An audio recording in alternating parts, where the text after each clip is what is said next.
मजहबी आज़ादी के दावे खोखले साबित हो रहे हैं जब मुसलमान कम्युनिटी को मुनज़्ज़म तरीके से दीवार से लगाया जा रहा है। स्पेन के शहर जमीला में मुस्लिम मजहबी तकरीबात पर पाबंदी इस बात का सबूत है कि इस्लामोफोबिया अब कानून का लिबादा ओढ़कर सामने आ रहा है।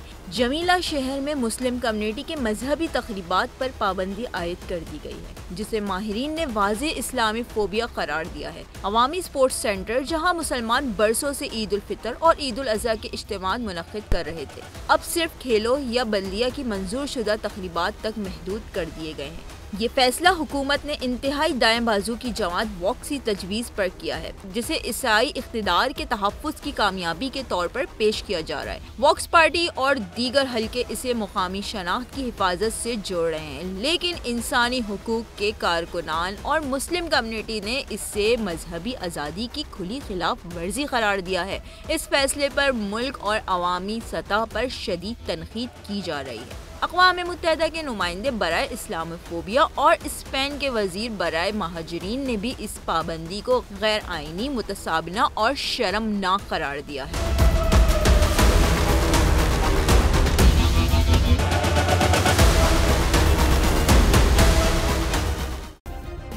सब्सक्राइब करें और बेल दबाएं ताकि कोई खबर रह न जाए।